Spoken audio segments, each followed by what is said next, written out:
நம் ஆண்டவர் இயேசு கிறிஸ்துவின் நாமத்தினால் மகிழ்ச்சியும் சமாதானமும் நம் அனைவரோடும் இருப்பதாக. எசாயா 25:1 மற்றும் 4-8 முடிய. ஆண்டவரே, நீரே என் கடவுள், நான் உம்மை மேன்மைப்படுத்துவேன், உன் பெயரை போற்றுவேன். நீர் வியத்தகு செயல் புரிந்துள்ளே.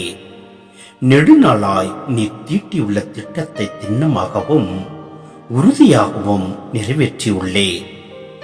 ஏழைகளுக்கு நீர் அரணாயிருக்கின்றே, வறியவனுக்கு அவன் துன்பத்தில் உறைவிடம் நீரே.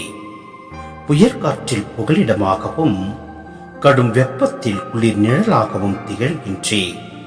ஏனெனில் முரடர்களின் சீற்றம் மதிர் சுவரை மோதி தாக்கும் பெரும் புயல் போலும் வறண்ட நிலத்தில் வெப்பம் போலும் இருக்கும்.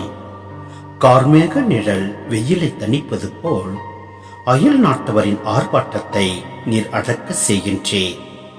முரடர்களின் ஆரவாரம் அடங்கிவிட்டது.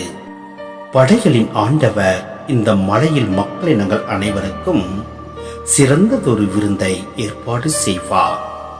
அதில் சுவைமிக்க பண்டங்களும் பழரசபானமும் கொழுப்பான இறைச்சி துண்டுகளும் வடிகட்டி பக்குவப்படுத்திய திராட்சரசமும் பரிமாறப்படும். மக்களினங்கள் அனைவரின் முகத்தை மூடியுள்ள முக்காட்டை இந்த மலையில் அவர் அகற்றி விடுவார். பிற இனத்தார் அனைவரின் துன்பத்திகளை தூக்கி எறிவார். என்றுமே இல்லாதவாறு சாவை ஒழித்து விடுவார்.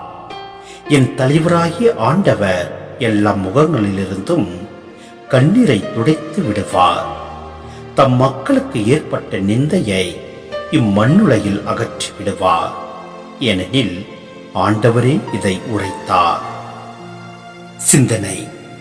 ஆண்டவருடைய வியத்தகு செயல்களை நாம் இங்கு பார்க்க முடிகிறது. ஆண்டவர் தம் திட்டங்களை நிறைவேற்றுகின்றார். ஏழைகளுக்கும் எளியவர்களுக்கும் அரணாக இருக்கின்றார். முரடர்கள் தங்கள் வலிமையினால் ஏழைகளை நசுக்குகின்றனர். ஆனால் ஆண்டவர் எப்போதும் ஏழைகள் பக்கம் இருக்கிறார். ஏழைகளின் காவலர் அவர். ஏழைகள் பக்கம் இருக்கும் ஆண்டவரை நாம் சார்ந்திருக்க வேண்டுமென்றால் ஏழை எளியவர்களுக்கு நாமும் காவலாக இருக்க வேண்டும். ஆண்டவர் மக்களினங்கள் அனைவருக்கும் சீயோன் மலையில் விருந்தொன்று ஏற்பாடு செய்வார். இந்த விருந்து ஆண்டவரை அரசராக கடவுளாக ஏற்றுக்கொள்பவர்களுக்காக நடக்கும் விருந்து. அவருடைய ஆட்சியை ஏற்றுக்கொள்பவர்கள் மகிழ்ந்து அக்களிப்பார்கள். அவருடைய மீட்பை கண்டு கொள்வார்கள். எனவே நாமும் ஏழைகளுக்கு உதவிடுவோம். நாம் ஏழைகளின் காவலாக இருப்போம். நம் ஆண்டவர் நம்மில் இருந்து நம்மை வழிநடத்துவார்.